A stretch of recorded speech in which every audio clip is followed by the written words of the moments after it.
there, knowledge seeker. Ever wonder how the things around you are made? I mean, we're talking everything from that intricate belt buckle you love to the engine in your car. Hmm. It all starts with a mold, and today we're taking a deep dive into the world of casting mold makers. The wizards behind those molds. Exactly. It's like they're freezing potential, right? Yeah. Capturing the essence of something before it even exists in its final form. The career guides from RoleCatcher you shared are fascinating. Oh, yeah. Yeah, they talk about transforming raw materials into intricate functional objects.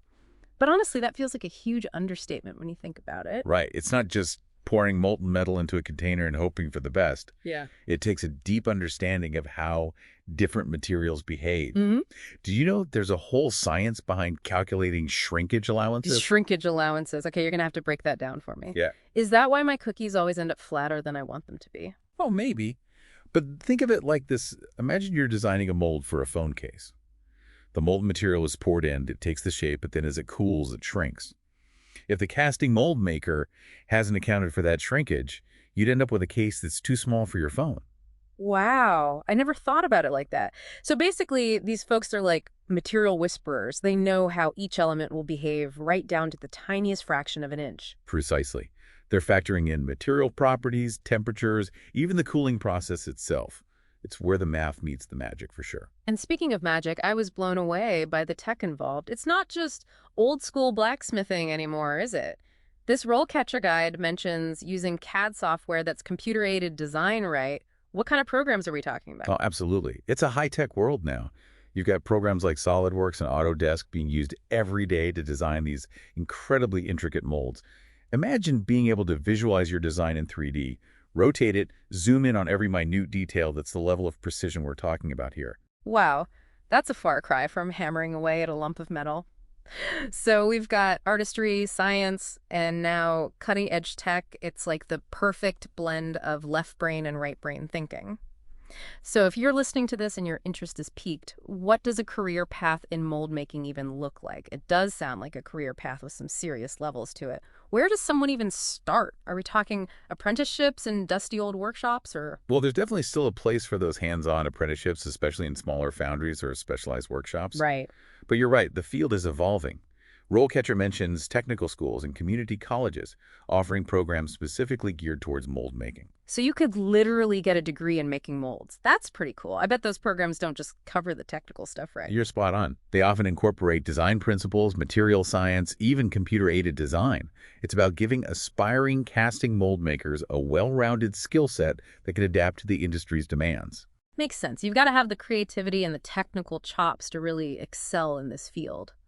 But I'm curious, what's the day-to-day reality of the job like? Is it all high-tech labs and 3D printers, or are we still talking about molten metal and a bit of elbow grease? It's a bit of both, honestly. Okay. The work environment varies depending on the industry and the specific job. You might find yourself in a bustling production facility surrounded by the rhythmic clang of machinery. Or maybe you're in a more specialized workshop meticulously crafting a mold for a delicate piece of jewelry. So you could go from making molds for car parts one day to crafting something for a high-end fashion show the next. Talk about variety. But let's be honest, there got to be downsides, right? I mean, working with molten metal, that can't be all sunshine and roses. You're not wrong. It's important to be realistic about the challenges. The work can be physically demanding at times, and safety is absolutely paramount. Makes sense. What kind of safety protocols are we talking about? Well, you're dealing with extreme temperatures, potentially hazardous materials, things like molten metal, resins, chemicals used in the casting process. Right. So protective gear is a must. Heat-resistant clothing, gloves, eye protection, respirators. It's all about minimizing risk. So safety first, creativity second. Sounds like a good motto. The guide also mentions something called repetitive strain injuries. That sounds a bit concerning. Is that a common issue for casting mold makers? It's definitely something to be mindful of, especially given the precise and often repetitive nature of the work. Right. Imagine spending hours hunched over a workbench, meticulously smoothing out a mold. Your wrists and hands could take a beating. Ouch. So how do you avoid turning into a pretzel after a few years on the job? That's where ergonomics comes in. It's all about maintaining good posture, using the right tools for the job, and incorporating regular breaks and stretches throughout the day. Think of it like being a professional athlete for your hands. Okay, I can get behind that. So we've talked about the skills, the day-to-day, even the potential downsides. But let's say someone's listening to this and they're thinking, this is it. This is my dream job. Where do they go from here? What's that first step towards becoming a casting mold maker? Well, we touched on apprenticeships and formal education, but beyond that, RoleCatcher highlights the importance of networking. It's all about who you know, right? It definitely helps. But it's also about immersing yourself in the field. Join professional organizations like the American Foundry Society. They offer amazing resources, workshops, even mentorship programs. So finding yourself a casting Yoda to guide you on your mold-making journey. Exactly. Yeah. And don't underestimate the power of online resources. There are fantastic forums and communities where you can connect with other casting mold makers, learn from their experiences, and even showcase your own work. Speaking of showcasing your work, the guide mentioned building a portfolio. Is that really necessary? I mean, it's not like you can bring a giant metal mold to an interview, right? Well, you could try. But you're right, a physical portfolio might be a bit much. Yeah. However, having a digital portfolio, high-quality photos of your best work, detailed descriptions of the processes involved, that's like having a golden ticket. It's your chance to really wow them right. Show them what you're capable of before you even set foot in the interview room. Absolutely. It's a testament to your skills, your dedication, and your passion for the craft. Okay, so you've landed that interview, portfolio in hand. What happens next? What kind of questions should you be prepared for? Because I'm guessing, tell me about yourself, just won't cut it in the world of mold making. You're right about that. They're going to want to see your passion, Yeah. your technical knowledge, and your understanding of the industry. So RoleCatcher to the rescue again. They've got a whole section on common interview questions. Let's dive into those, shall we? First up, what inspired you to become a casting mold maker? What's the secret to nailing this one?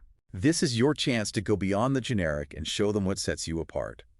Was it a childhood fascination with building model airplanes? Maybe you stumbled upon a documentary about metal casting and were blown away by the artistry involved. So finding that personal connection, that spark that ignited your passion for mold making. Exactly. Authenticity is key. They want to see that you're not just in it for a paycheck, but that you genuinely find this work fascinating and fulfilling. All right, next question. What are some of the key skills required for this role? Now, I'm guessing attention to detail is a big one, right? You're spot on. Precision is crucial in this field. But beyond that, they're looking for problem-solving skills, adaptability, and a willingness to embrace new technologies. Remember, this is an industry that's constantly evolving. Okay, here's one that always makes me sweat. What are some of the challenges you've faced in this role, and how have you overcome them? How do you answer that honestly without sounding like you're making excuses? It's all about framing it as a learning experience. Maybe you faced a particularly complex design challenge or had to troubleshoot a production issue under a tight deadline. Focus on the steps you took to overcome the obstacle, the solutions you found, and the lessons you learned along the way. Turn those stumbling blocks into stepping stones, right? Exactly. It shows them that you're not afraid of challenges, but that you embrace them as opportunities to learn and grow. Love that perspective. All right, one last question from the RoleCatcher guide. How do you stay up to date with the latest mold-making technologies and techniques? I imagine things move pretty quickly in this field, so how do you show them you're not stuck in the Stone Age? Well, you've already hit on a few key points, joining those professional organizations, attending conferences and workshops. But don't forget about the vast world of online resources. Oh, yeah. Webinars, industry publications, even following thought leaders on social media. It's all valuable, right? Absolutely.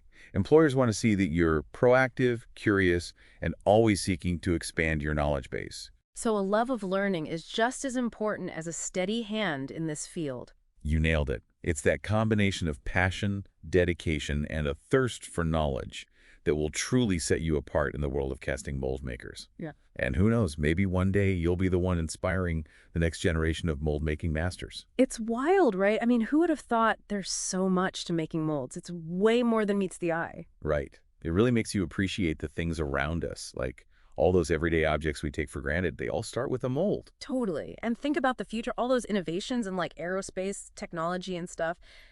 None of it would be possible without these skilled folks figuring out the mold making first. It's true. They really are shaping the world, one mold at a time. But for anyone listening who's feeling inspired, who's thinking, hey, maybe I could do that, Yeah. I have one final question for you. What will your mold be? What will you bring to this world? I love that because it's not just about learning a set of skills. It's about bringing your own creativity, your own passion to the table. Who knew you could have so much individuality within such a precise craft, right? Exactly. So go explore, connect with those mentors, dive into those resources. You never know, your dream career might be just a mold away. Couldn't have said it better myself. And on that note of inspiration, we'll wrap up this deep dive into the incredible world of casting mold makers. Thanks for joining us, Knowledge Seekers. See you next time for another fascinating exploration.